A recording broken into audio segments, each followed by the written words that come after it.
Back to Anju's നാടൻ രുചികൾ. ഇന്ന് നമുക്ക് അരിപ്പൊടി കൊണ്ട് ഒരു അപ്പം റെഡിയാക്കാം. അപ്പോൾ ഇതെങ്ങനെയാണ് തയ്യാറാക്കാൻ നോക്കാം. അതിനാവശ്യമായിട്ട് ഞാനിവിടെ 1.25 ഗ്ലാസ് അരിപ്പൊടി എടുക്കുന്നുണ്ട്. ഇത് വറുത്ത അരിപ്പൊടിയാണ്. ഇപ്പോൾ 1 ഗ്ലാസ് എടുത്തിട്ടുണ്ട്. ഇനി ഒരു 1/4 ഗ്ലാസ് കൂടി ഇതിൻ്റെ കൂടെ ചേർക്കാം. 1/4 ഗ്ലാസ് അരിപ്പൊടി കൂടി ചേർക്കാം. ഇപ്പോൾ 1.25 ഗ്ലാസ് അരിപ്പൊടി ചേർത്തിട്ടുണ്ട്. ഇനി നമുക്കിതിനാവശ്യമായിട്ടുള്ള മറ്റ് ഇൻഗ്രീഡിയൻസ് ഒക്കെ ഒന്ന് അരച്ചെടുക്കണം.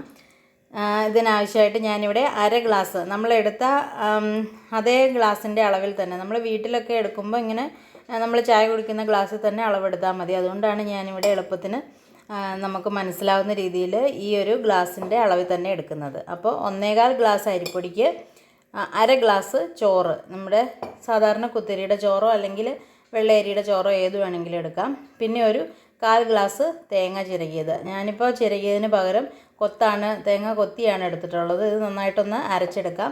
അതും ചോറും കൂടി അരച്ചെടുക്കാം. മാവ് ഫെർമെൻറ്റേഷന് ഞാനിവിടെ ഒരു 1/2 ടേബിൾ സ്പൂൺ ഈസ്റ്റ് ചേർക്കുന്നുണ്ട്. ഒരു 1/2 ടീസ്പൂൺ ഉപ്പ് ചേർക്കാം. ഇനി ഇതിൻ്റെ കൂടെ തന്നെ ഒരു 3 ടീസ്പൂൺ പഞ്ചസാര ചേർക്കാം. ആദ്യം തന്നെ ചോറും നമ്മൾ ചേർത്ത ഉപ്പും പഞ്ചസാരയും ഈസ്റ്റും എല്ലാം കൂടി മിക്സിയുടെ ജാറിലിട്ടൊന്ന് നന്നായിട്ട് അരച്ചെടുക്കാം. ചോറ് ചേർക്കുമ്പോൾ ഇച്ചിരി നന്നായിട്ട് കൊഴുത്ത് വരും. അപ്പോൾ കുറച്ച് കൂടുതൽ വെള്ളം ചേർത്ത് തന്നെ അരയ്ക്കാം. ഞാനിപ്പോൾ 1 കപ്പ് വെള്ളം എടുത്തിട്ടുണ്ട്. നമ്മൾ അവസാനം അരച്ച് കഴിയുമ്പോൾ എത്ര അളവിൽ വെള്ളം വേണമെന്ന് ഞാൻ പറയാം.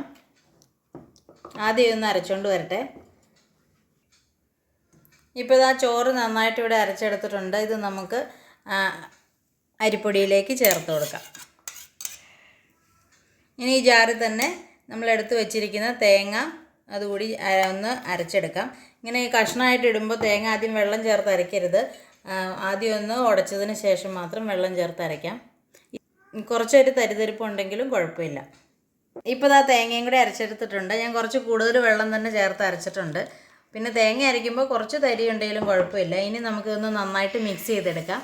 അപ്പോൾ ഇതിനാവശ്യമുള്ള വെള്ളം ഇനി എന്തോരം കൂടി വേണമെന്ന് പറയാം. ഇപ്പോൾ ഇതാ പാലപ്പത്തിൻ്റെ മാവ് നന്നായിട്ട് ഇവിടെ മിക്സ് ചെയ്തെടുത്തിട്ടുണ്ട്. നമ്മൾ അരച്ച തേങ്ങയും ചോറും ഈസ്റ്റും പഞ്ചസാരയും ഉപ്പും എല്ലാം കൂടെ ചേർത്ത് മിക്സ് ചെയ്തെടുത്തിട്ടുണ്ട്.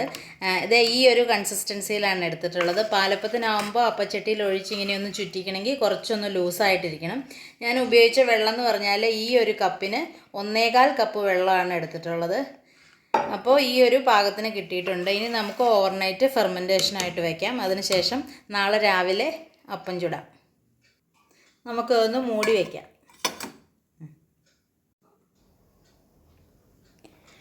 ഇതാ ഇപ്പോൾ ഇവിടെ നെക്സ്റ്റ് ഡേ മോർണിംഗ് ആയിട്ടുണ്ട്. നമ്മുടെ മാവ് നന്നായിട്ട് പുളിച്ച് പൊങ്ങി വന്നിട്ടുണ്ട്. ഇനി നമുക്ക് ഇതൊന്ന് ചെറുതായിട്ടൊന്ന് മിക്സ് ചെയ്തതിന് ശേഷം അപ്പം ചുടാൻ തുടങ്ങാം.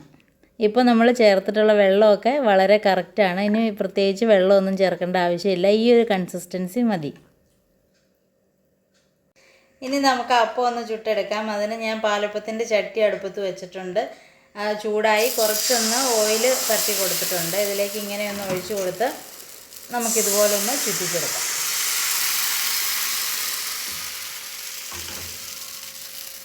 എന്നിട്ടൊന്ന് മൂടി വയ്ക്കാം.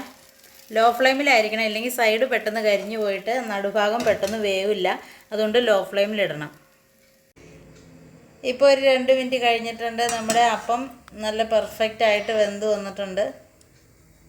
ഇനി നമുക്കിത് അപ്പച്ചട്ടിയിൽ നിന്നൊന്ന് മാറ്റിയെടുക്കാം. ഇപ്പോൾ അടിവശം നല്ലപോലെ ഡ്രൈ ആയിട്ട് വരുന്നതുകൊണ്ട് തന്നെ നമുക്ക് പെട്ടെന്ന് തന്നെ ചട്ടിയിൽ നിന്ന് മാറ്റിയെടുക്കാം. അപ്പോൾ ഇതുപോലെ തന്നെ നമുക്ക് ബാക്കി അപ്പവും ചുട്ടെടുക്കാം. വളരെ സോഫ്റ്റായിട്ട് വന്നിട്ടുണ്ട്. സൈഡൊക്കെ നല്ല ക്രിസ്പി ആയിട്ട് വന്നിട്ടുണ്ട്. നമ്മുടെ അപ്പം നല്ല സൂപ്പറായിട്ട് വന്നിട്ടുണ്ട്. അപ്പോൾ ബാക്കി അപ്പം ഇതുപോലെ ഒന്ന് ചുട്ടെടുക്കട്ടെ. അപ്പോൾ നമ്മുടെ വളരെ സോഫ്റ്റും വളരെ ടേസ്റ്റുമുള്ള പാലപ്പം ഇവിടെ തയ്യാറായിട്ടുണ്ട്. ഇതിൻ്റെ സൈഡൊക്കെ നല്ല ക്രിസ്പിയാണ്. നടുഭാഗം കുറച്ചൊരു കട്ടിയായിട്ട് നല്ല സോഫ്റ്റ് ആയിട്ടുണ്ട്. അപ്പോൾ ഇത് ഉണ്ടാക്കാനൊക്കെ വളരെ ഈസിയാണ്. ഇതെല്ലാവരും ട്രൈ ചെയ്ത് നോക്കുക. ചാനൽ സബ്സ്ക്രൈബ് ചെയ്യാത്തവർ സബ്സ്ക്രൈബ് ചെയ്യുക, ലൈക്ക് ചെയ്യുക, ഷെയർ ചെയ്യുക, കമൻറ്റ് ചെയ്യുക. Thanks for watching. Thank you.